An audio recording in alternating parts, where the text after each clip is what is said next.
Welcome back to another online video lesson. This is the final part of chapter 1, the last lesson, and we are going to wrap up this chapter with more practice with ratio and rate problems. You already filled in your table of contents. All you need to do is take your pink paper and fold it in half again, and you're going to actually cut 3 doors so that you can have the 3 problems very visible, and you can title it more proportion examples like I've done. So this is what you want to do to get your foldable ready for your notes. So refer to that purple step-by-step way to attack and problem solve these proportion problems. We're going to take it one step at a time. First thing, we're going to read and mark up our problem. In a survey, 4 out of 5 people preferred creamy over chunky peanut butter. There are 120 people shopping at the grocery store. Use the survey to predict how many people would prefer creamy peanut butter. So you see I've circled my numbers and I wrote a little colon here. This is the rate that we're given. 4 out of 5 people like creamy over crunchy. That means only 1 person out of the 5 they asked said, yeah, I like crunchy peanut butter. So we have to start with words first. We are dealing with people who like creamy peanut butter out of a total population asked. First, they asked 5 people. So the 4 out of 5 is our first rate that we are given. It's the whole one that we're given. That we're going to set equal to a different situation. They don't want to know 5 people.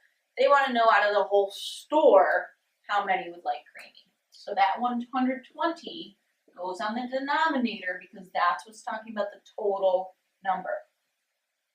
And now we want to know how many people like creamy. That is the numerator. So the box in the numerator. There are a couple of different ways that we can solve this. The thing that I want to check first is there a way to go from 5 to 120? Knowing my divisibility rules, 5, any number that ends in a 0 or a 5 is divisible by 5. So this will work. If I don't know it off the top of my head, I might want to come over and scratch it out. But if I take 120 and divide by 5, I will get 24. So it will work just to do equivalent fractions. I'm going to multiply by 24. That means I have to do the same thing to the top. Now, if I don't know that offhand, I can come over here and multiply 24 times 4, and I will get 96. That means I have 96 people in the store, and remember, we have to write it with the unit that like creamy peanut butter. So our answer, 96 people prefer, and I'm just using the language in the question, creamy peanut butter.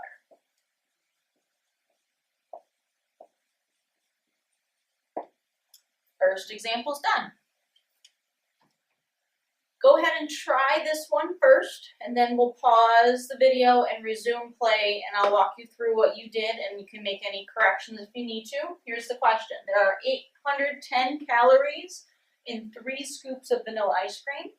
How many calories are there in 7 scoops of ice cream? Have it a go.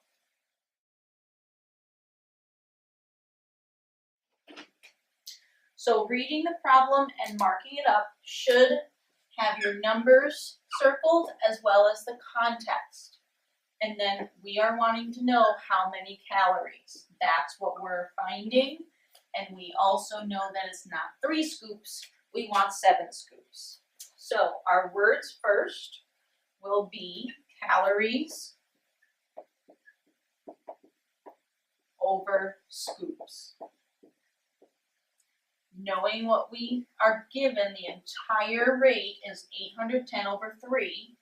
That is equal to something over 7.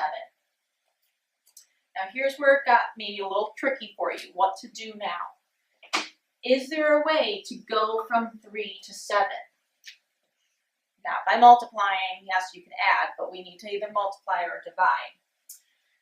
Because of that, I have two options. I could cross multiply. I'm noticing my number would be pretty big though. So let's try first to boil this down to a unit rate. If we can have 810 over 3 simplified down to something over 1, then I can use my equivalent fractions again. So my goal is to get this 810 over 1.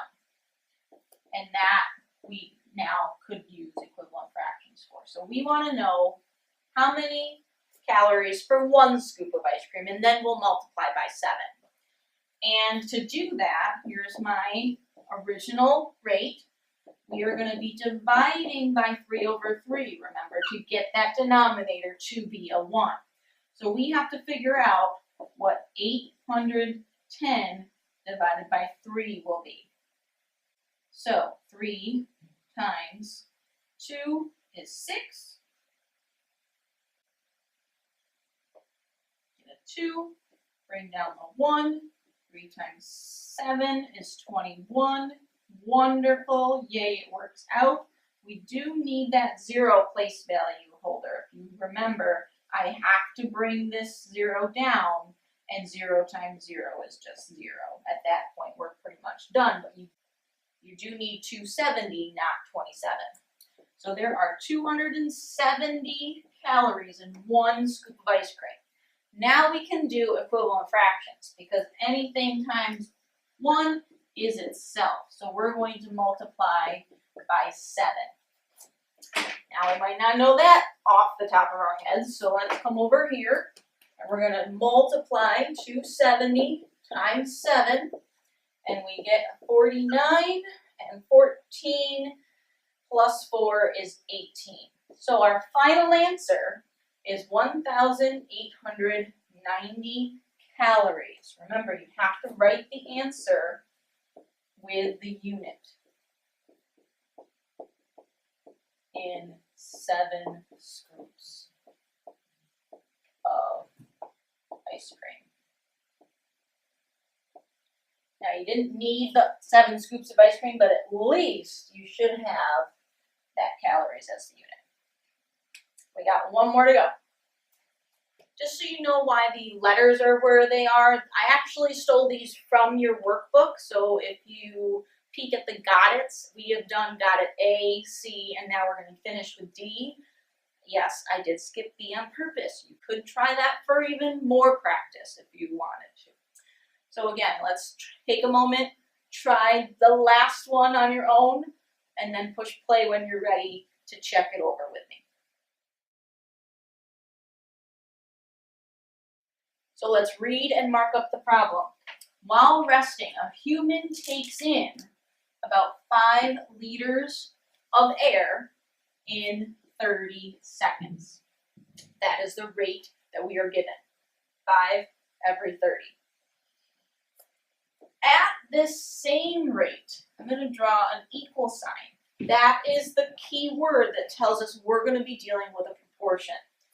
How many liters of air does he take in during 150 seconds? So the how many liters, that's the unknown. That's the part that we're missing that we have to find.